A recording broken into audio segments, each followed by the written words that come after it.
Hello everyone, welcome to my channel code story with Mike. तो आज हमने leet code का 1935 करने जा रहे हैं। इजी मार्क्ड है, problem is not very difficult. ठीक है, आज का मोटिवेशन क्या है? मैंने कल ही आप लोगों को बताया था अक्टूबर नवंबर दिसंबर के लिए प्रिपेयर्ड रहो।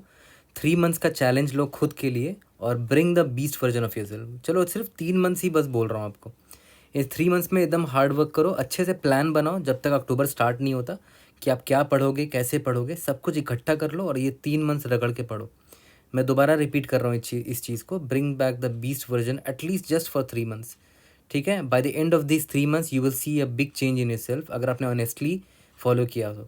Okay, maximum number of words you can type. There is a malfunctioning keyboard where some letter keys do not work. ठीक है, all other keys on the keyboard work properly.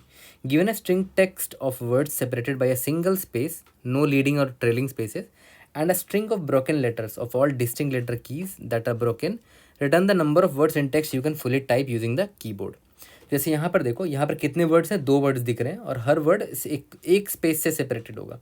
एक word ये, एक word ये है। तो आप हर word को, कितने वर्ड को टाइप कर पाओगे वही आपको बताना है। जैसे यहाँ पर देखो, हेलो टाइप कर पाओगे कि नहीं वो देखते हैं। पहले एच आया, क्या एच ब्रोकन था? नहीं, ब्रोकन सिर्फ ए और डी है। ठीक है, एच के बाद ई है, ई भी ब्रोकन नहीं है। एल है, एल भी ब्रोकन नहीं है। ये एल है, एल ब्रोकन नहीं है। ओ भी ब्रोकन नहीं है। तो हेलो टाइप हो जाएगा पूरा का पूरा। तो एक वर्ड तो टाइप हो जाएगा। उसके बाद वर्ल्ड पर आते हैं। ठीक है, नेक्स्ट वर्ड मेरा वर्ल्ड है। तो डब्लू ब्रोकन है क्या? नहीं। ओ ब्रोकन है क्या? नहीं। आर ब्रोकन है क्या? नहीं। एल ब्रोकन है क्या? नहीं। डी ब्रोकन है। डी ब्रोकन है मतलब वर्ल्ड पूरा का पूरा टाइप नहीं हो पाएगा। It's means we will not be able to type the word world. एक ही वर्ड टाइप कर पाए, आंसर मेरा एक होगा। ओके, तो सिंपल सा प्रॉब्लम है। अगर देखा जाए तो हमारा थॉट प्रोसेस क्या होगा? थॉट प्रोसेस भी बहुत सिंपल होगा, कोई एक्स्ट्रा दिमाग लगाने की ज़रूरत ही नहीं है। अब हम क्या करेंगे, सिंपली यहाँ से स्टार्ट करेंगे। ठीक है, पहला वर्ड है, इंडेक्स नंबर 0 से स्टार्ट किया। मैं देखूंगा क्या एल, पहला करेक्टर क्या मेरा? एल है ना, मतलब टेक्स्ट ऑफ आई मेरा एल है ना। तो क्या ये ब्रोकन है? तो ब्रोकन है कि नहीं, तो आपको देखना पड़ेगा कि ये जो करेक्टर एल है वो यहाँ प्रेजेंट है कि नहीं। तो बार बार इसमें इटरेट करने से और ढूंढने से अच्छा है इसको आप किसी सेट में या कहीं पर डाल लो।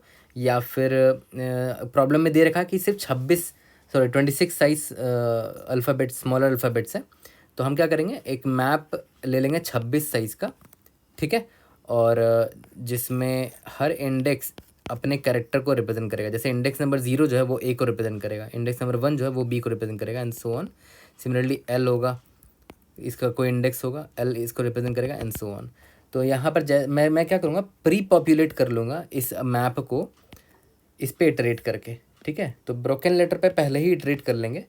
एल दिखा तो यहाँ पर एल की जगह ट्रू मार्क कर देंगे कि एल प्रेजेंट है ब्रोकन लेटर में, मतलब एल एक ब्रोकन लेटर है। सिमिलरली टी भी यहाँ मुझे दिखते हैं, मान लेते हैं यहाँ पर टी होता, मान लेते हैं यहाँ पर टी भी जो है वो मेरा ब्रोकन है। तो टी के लिए भी मैंने यहाँ ट्रू मार्क कर दिया कि टी इज़ ऑल्सो ब्रोकन। ठीक है, तो यहाँ पर जब मैं इटरेट कर रहा हूँ ना इस लीड को, तो इंडेक्स आई पर मेरा एल है, तो मैं देखूंगा कि क्या एल ट्रू है क्या। ट्रू मतलब ब्रोकन है। अगर ब्रोकन है तो मैं यहाँ पर मार्क कर दूंगा कि भाई इस वर्ड को मैं टाइप नहीं कर सकता। ठीक है, तो मैं एक बूलियन वेरिएबल ले लेंगे, कैन टाइप करके इज इक्वल टू इसको ट्रू नहीं, इसको फॉल्स मार्क कर दूंगा कि भाई इसको टाइप नहीं किया जा सकता। फिर आई आगे जाएगा, फिर आई आगे जाएगा, ये ई और ई जो है उसके करस्पॉन्डिंग तो यहाँ पर ई में फॉल्स होगा क्योंकि वो ब्रोकन नहीं था। फिर आई यहाँ पर आया, फिर जैसे ही आई यहाँ स्पेस के पास आएगा ना, याद करो यहाँ पर बीच में एक स्पेस दे रखा है, तो मैं समझ जाऊँगा कि मैंने इस वर्ड को पूरा का पूरा इटरेट कर लिया है। ठीक है, और अगर इस वर्ड को पूरा का पूरा इटरेट कर लिया तो मैं चेक कर लूँगा कि इस वर्ड को इटरेट करने के दौरान मैंने इस वेरिएबल को क्या मार्क किया था। इस वेरिएबल को मैंने फॉल्स मार्क कर दिया था, मतलब पक्का यहाँ पर कोई तो ऐसा लेटर मुझे मिला होगा जो ब्रोकन था। याद करो एल मुझे ब्रोकन मिला था, तभी तो मैंने इसको फॉल्स मार्क किया कि भाई मैं इसको टाइप नहीं कर पाऊंगा इस वर्ड को। तो अगर टाइप नहीं कर पाऊंगा तो मैं अपने रिजल्ट को बढ़ाऊंगा नहीं। रिजल्ट इज इक्वल टू अभी भी 0 है, मतलब मैं अभी तक एक भी वर्ड टाइप नहीं कर पाया। फिर इंडेक्स आई मेरा यहाँ पर आया, सी आया, तो मैंने देखा कि सी तो ब्रोकन नहीं है। यहाँ पर सी के लिए फॉल्स मार्क्ड होगा इस मैप में, क्योंकि देखो इस ब्रोकन लेटर में सी है ही नहीं। ओके, सिमिलरली आई यहाँ पर आया, ये ओ है, ओ भी ब्रोकन नहीं है। फिर आई यहाँ पर आया, ये डी है, डी भी ब्रोकन नहीं है। फिर आई यहाँ पर आया, ई भी ब्रोकन नहीं है, आई आउट ऑफ बाउंड हो गया। ठीक है, और कैन तो इस बार मतलब हमने कोई भी ब्रोकन लेटर मुझे नहीं मिला, तो कैन टाइप मेरा ट्रू का ट्रू ही रह गया होगा। ठीक है, और सिंस हमने टेक्स्ट को पूरा का पूरा इटरेट कर लिया है, तो मैं जैसे ही बाहर निकलूँगा मैं चेक कर लूँगा कि कैन टाइप का वैल्यू ट्रू है क्या। हाँ वो ट्रू है, इसका मतलब मैं इस वर्ड को टाइप कर सकता हूँ। तो मैं अपने रिजल्ट में +1 कर दूंगा कि मैं इस वर्ड को भी टाइप कर सकता हूँ। ठीक है, यहाँ तक क्लियर है। तो it's a very simple problem. ठीक है, बस कंसिस्टेंसी के लिए मैंने यहाँ पर वीडियो बनाया है। ओके, तो और टाइम कॉम्प्लेक्सिटी क्या हो जाएगा, सिंपली अगर आप नोटिस करो आपने टेक्स्ट पर पूरा इटरेट किया है ना, तो टेक्स्ट का लेंथ कितना होगा, ओ ऑफ एन, मान लेते हैं एन इसका लेंथ था, तो ओ ऑफ एन होगा। और ब्रोकन लेटर्स पे भी आपने पूरा इटरेट करके एक मैप तैयार किया था 26 साइज़ का, तो मान लेते हैं ब्रोकन लेटर का साइज़ एम था, तो O of N plus M हो जाएगा टाइम कॉम्प्लेक्सिटी।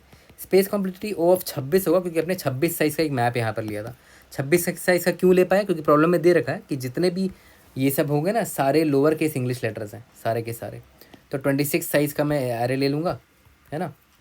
ये 26 साइज़ का मैंने क्या लिया था, एरे लिया था, है ना, जो इंडेक्स नंबर 0 से लेकर 25 तक को रिप्रेजेंट करता था, जहाँ पर 0 का मतलब ए होता था, 1 का मतलब बी होता था, 2 इंडेक्स नंबर 2 का मतलब सी होता था, एंड सो ऑन 25 का मतलब जेड होता था। ठीक है, ये आप सबको पता होगा। तो it was a very simple problem. जल्दी से इसका कोड करते हैं, इसको फिनिश करते हैं। जल्दी से इसका कोड कर लेते हैं। मैंने क्या बोला, सबसे पहले मैं एक बूलियन एरे ले लेता हूँ, इसका नाम मैप रख देते हैं, 26 साइज़ का होगा। ठीक है, अब ये बस क्या ट्रैक करेगा कि कौन कौन से लेटर्स हैं जो ब्रोकन लेटर्स के लिस्ट में थे। ठीक है, तो इसमें क्या करूँ, कैर एंड सी एच इन जो ब्रोकन लेटर्स है इस पर इटरेट करो। ठीक है, और M P of C H minus A, C H minus A से क्या होगा, उस कैरेक्टर के करस्पॉन्डिंग इंडेक्स निकल आएगा इस 26 साइज़ के एरे में। ठीक है, और यहाँ पर ट्रू मार्क कर दो कि भाई ये लेटर ब्रोकन है। ओके, इसके बाद रिजल्ट इज इक्वल टू 0 नाम का एक वेरिएबल ले लेते हैं, और बूलियन याद है एक वेरिएबल मैंने लिया था कैन टाइप, इसको अभी के लिए ट्रू मार्क कर देता हूँ कि भाई मैं टाइप कर सकता हूँ इसको, हर वर्ड को, for char and C H in text, है ना। टेक्स्ट पे इटरेट कर रहा हूँ, इंडेक्स आई, इंट आई, मतलब वो वाला फॉर लूप भी लिख सकते थे आराम से, I is equal to 0, I is less than text dot length I plus plus, ऐसे भी कर सकते थे, मैंने बस ऐसे कर लिया। ठीक है, इफ़ अगर मेरा कैरेक्टर एक सिंगल स्पेस निकल के आ गया, मतलब आई हैव कंप्लीटेड 1 वर्ड। ठीक है, 1 वर्ड मैंने कंप्लीट कर लिया है, तो बस मैं इतना चेक करूँगा कि अगर मैं कैन टाइप कर सकता हूँ, अगर मैं टाइप कर सकता हूँ तो मैं रिजल्ट प्लस प्लस कर दूंगा। ठीक है, और अब नेक्स्ट वर्ड में जाने के लिए कैन टाइप को वापस से ट्रू मार्क कर दो। ठीक है, और अगर ऐसा नहीं है, मतलब मुझे करेक्टर दिख रहा है अभी, तो बस इतना चेक कर लो कि क्या करेक्टर में ये जो भी करेक्टर मुझे दिखा है अभी वो क्या ब्रोकन है। अगर वो इक्वल टू ट्रू है, मतलब वो ब्रोकन है, ब्रोकन कैरेक्टर, मतलब ये वाला जो वर्ड मैं देख रहा हूँ अभी करेंटली, उसको मैं टाइप नहीं कर सकता, तो इसको मैं फॉल्स मार्क कर दूंगा। ठीक है, लास्ट में रिटर्न क्या करना है, काउंट करना है, लेकिन हाँ उससे पहले काउंट नहीं, क्या था, रिजल्ट नाम का वेरिएबल था, लेकिन उससे पहले चेक कर लेना कि जो लास्ट वर्ड रहा होगा वो टाइप हो सकता है कि नहीं, क्योंकि वो काउंट नहीं हुआ होगा, तो काउंट रिजल्ट प्लस प्लस कर देना जो लास्ट वर्ड रहा होगा वो, क्योंकि लास्ट वर्ड के बाद तो हम ये फॉर लूप ख़त्म हो जाएगा ना, तो हम ये चेक मिस हो जाएगा मेरा लास्ट वाला चेक, तो यहाँ पर एक बार चेक मैं डाल दे रहा हूँ उसके लिए। ठीक है, सबमिट करके देखते हैं, we should be able to pass all the test cases. Let's see. Indeed, yes, we have passed all the test cases.